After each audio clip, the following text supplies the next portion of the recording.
दोस्तों, मेरा नाम सुहैल है। मैं एक गांव में रहता हूं। मेरे घर में सुख सुविधा की सारी चीजें उपलब्ध है, जिस वजह से हमारे घर में किसी भी चीज की कोई दिक्कत नहीं है।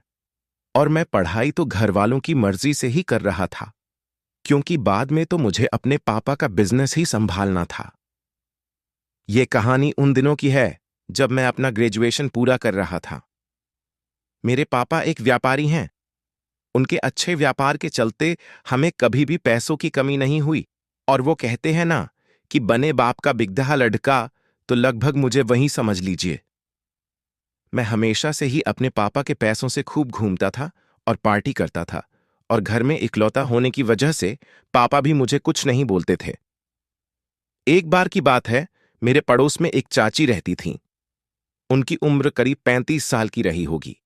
वे कभी कभी हमारे घर में आती रहती थीं, क्योंकि पड़ोस में होने की वजह से उनका हमारे घर में अच्छा खासा पहचान बन चुका था। इसी तरह से धीरे धीरे दिन बीतने लगता है और सब कुछ ठीक ठाक चल रहा था। एक दिन की बात है, चाची को कुछ पैसों की जरूरत थी, तो वह पैसे उधार लेने के लिए हमारे घर आई थी। मेरी मम्मी ने उन्हें पैसे देने से मना कर दिया और कहा, नहीं बहन जी, अभी तो मेरे पास पैसे नहीं हैं। मैं आपको कुछ दिन बाद पैसे दे सकती हूं। तो चाची बोली, नहीं, मुझे आज ही पैसों की सख्त जरूरत है। मैं उन दोनों की सब बातें सुन रहा था। चाची को पैसों की सख्त जरूरत थी क्योंकि उनका हस्बैंड कुछ काम नहीं करता था।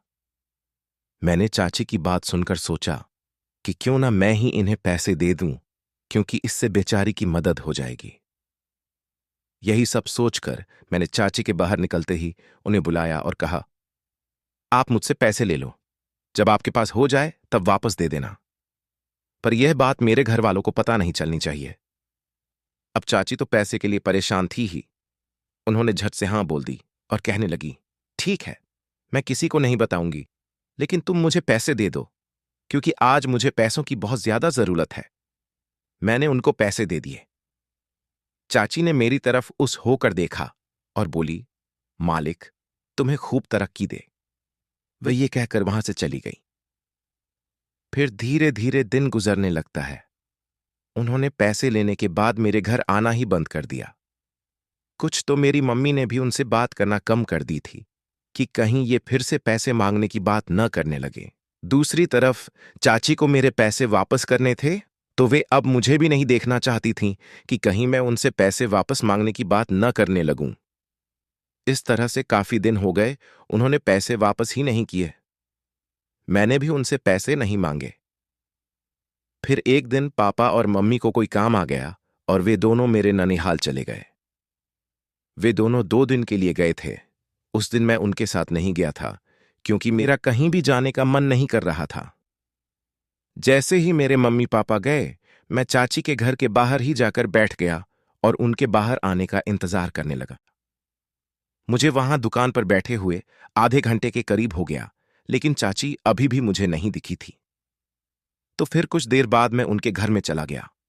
वे सामने ही दिख गईं। मुझे देखकर उनके चेहरे पर कुछ घबराहट के से भाव आ गए थे कि मैं उनसे ऐसे की बात करने आ गया हूं। उन्होंने मुझे बैठने के लिए कहा। मैं चाची से बातें करने लगा। और सुनाओ चाची, आप कैसी हैं? वे कहने लगी, अब क्या सुनाऊं बेटा, बस अपनी बदनसीबी के दिन काट रही हूं। मैंने कहा, अरे सब ठीक हो जाएगा, चाची चिंता मत किया करो। उन्होंने कहा, मुझे तो अभी तुम्हारे भी पैसे देने बाकी हैं। इस पर मैंने कहा, अरे कोई बात नहीं, दे देना। वे बोली, हां, पैसों को भी लिए हुए काफी दिन हो गए। मैंने कहा, कोई बात नहीं, पैसे नहीं भी देना है तो मत दो, पर आपको मेरा एक काम करना है। फिर क्या था, मैंने चाची से काम करवा लिया। वह कहते हैं ना कि अगर किसी की मदद करते हैं तो भगवान उसके बदले आपकी मदद जरूर करते हैं, और मैंने उनका पैसा माफ कर दिया। अब चाची भी खुश थी, क्योंकि उनको जब पैसों की जरूरत होती तो मैं उन्हें पैसा दे देता था।